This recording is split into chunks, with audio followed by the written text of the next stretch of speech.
We close here tonight with more unusual weather now in the northeast. South Australia is in the grip of another December heat wave and it's forecast to continue well into the new year. That massive flooding is part of the wild weather in recent weeks. Forecasters are warning of more chaos as fierce storms and floods continue to batter the southern United States. One local official said today, nobody that is living has ever seen anything like this.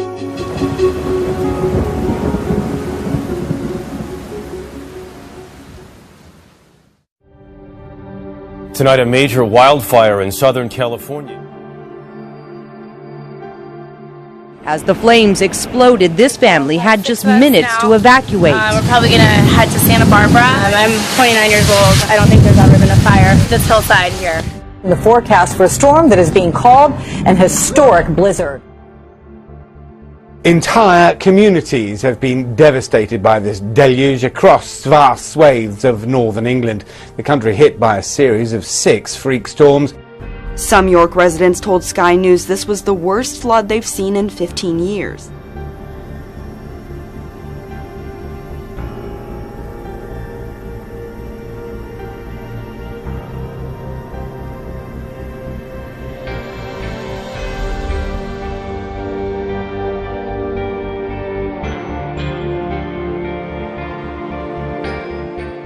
Historic winter floods have killed at least 22 people this week in the Midwest. It has washed away homes,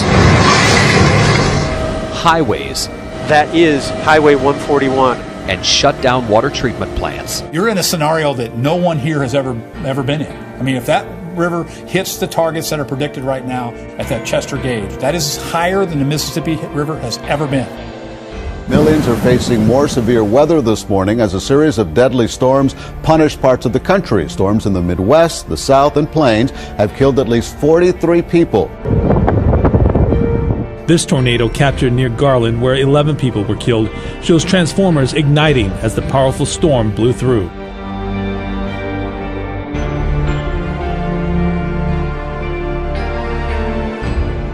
This is the worst I think anybody's seen it.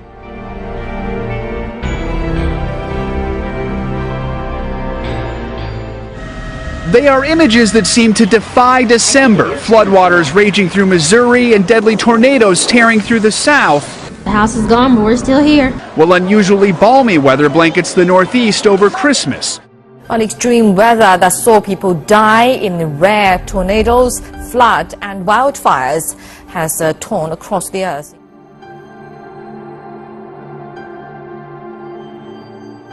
Heavy rains in Paraguay, Argentina, Brazil, and Uruguay have led officials to evacuate tens of thousands of residents.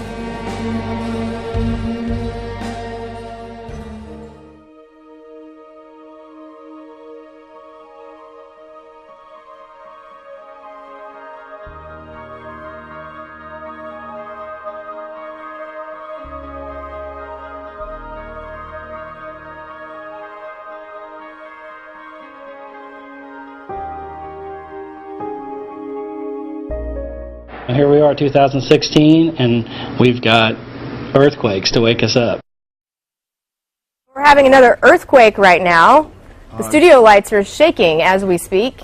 We just had a big earthquake. Yeah, that's a big one. Yeah, that one was a big one. So you saw it here live. Wow. Another one. Wow. We've had several in the Edmond area over the past few days. Sure have. We've had 6. Yeah, I had a big one a couple of days ago. Cause we'll be checking the USGS. A lot of you are probably switching on your television right now since you were awakened or you're still up from New Year's. Could be. Residents awake early this morning in the metro. It was the second strong quake in less than a week. This latest earthquake has left a lot of people shaken up. She looked out the window to see the walls coming down, and it wasn't over. It didn't feel like a rumble. It felt like somebody's like picked up our house and threw us like boom. The quakes aren't just getting stronger, but closer to more populated areas, which means more damage and higher risk. We begin with that earthquake that jolted people from their beds across the lower mainland late last night. The quake struck near Victoria but was felt right across Metro Vancouver. At 4.8, it wasn't the size of this quake so much as where it hit, the most densely populated part of the province.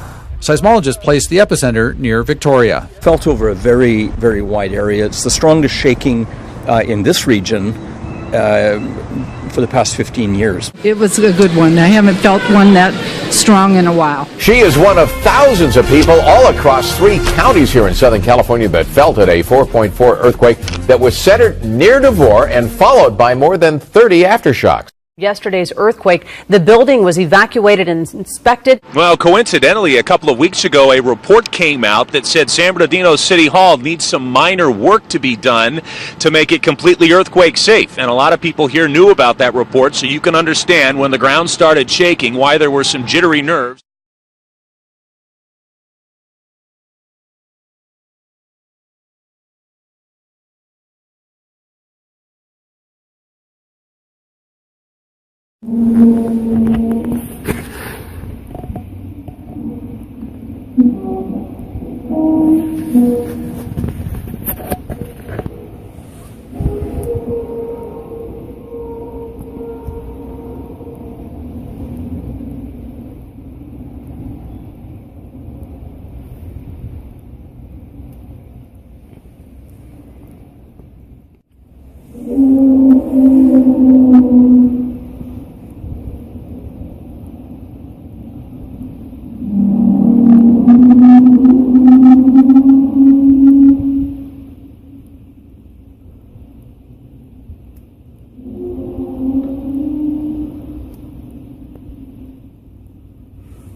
Evet, yer Sarıyer Maslak. Tarih 30 Ocak. Saat kaç kardeşim? Saat 12:30. Yaklaşık 2,5-3 saattir garip sesler gelmekte. Dinliyorsunuz sesleri.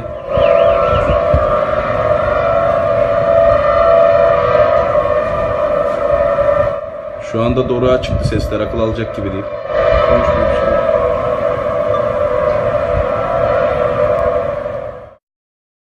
So you're just going to see immorality, you're going to see perversion, the increase of homosexuality, and also we're seeing major pushes on transgenderism.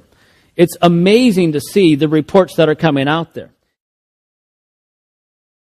According to the Commission on Human Rights, landlords, employers, and businesses are being warned they could face fines if they purposely call a transgender woman him or Mr. when she prefers a female title. Also, if she is banned from using a woman's restroom. The guidelines also say dress codes requiring men to wear ties and women to wear skirts are discriminatory. Area school removed a book about transgender issues from its curriculum. But as News 3's Keely Arthur reports, a group of Mount Horeb community members still wanted to hear the story. For as long as I can remember, my favorite color has been pink. A children's book reading is exactly what you'd expect at a public library.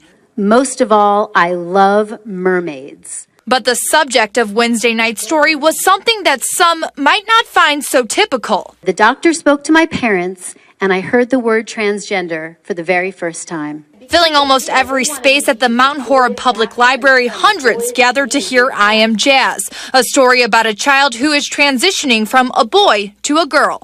Being Jazz felt much more like being me. And we say these things in these briefings not to scare people, but to inform, to educate what's happening around the world.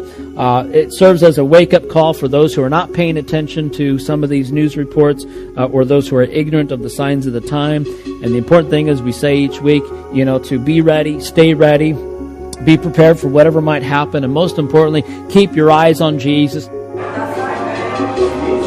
I think we're at a point where you don't need cash for most of what you need to do today already. So for us, it's a nice transition, shows that we're sort of, on top of the trend as well, the move over to the paperless receipts, everything of the sort. On busy weekends like Black Friday, they were actually pulling people out of line with one of our mobile point of sale solutions and asking people if they wanted to go paperless. So if you're willing to get an email receipt, you could jump the line, pay with a card, and be out of here faster. This is something that we're starting to see how the world and the economies around the world are going to a cashless society. Previously, I'd always said that around the year 2030, Sweden would in effect become cashless, meaning that cash would cease to play any real role in society. But when I look at the developments over the last 2 years, I actually now think it will happen faster than that. Biometrics is the key that defines us and uniquely identifies who we are. By digitizing and applying biometrics into the world, Suprema securely protects information, assets, and people across communities. Biometrics and security at home or at work, sites large or small, even in digital spaces. Suprema's world-leading algorithm and technology protects the world with the power of true identity. Suprema's innovation will explore infinite possibilities and overcome challenges.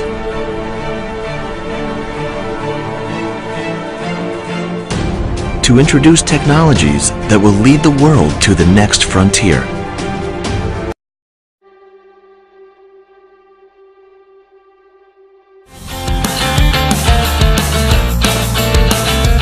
Lagano, sve ide brzo, odlično napravljeno.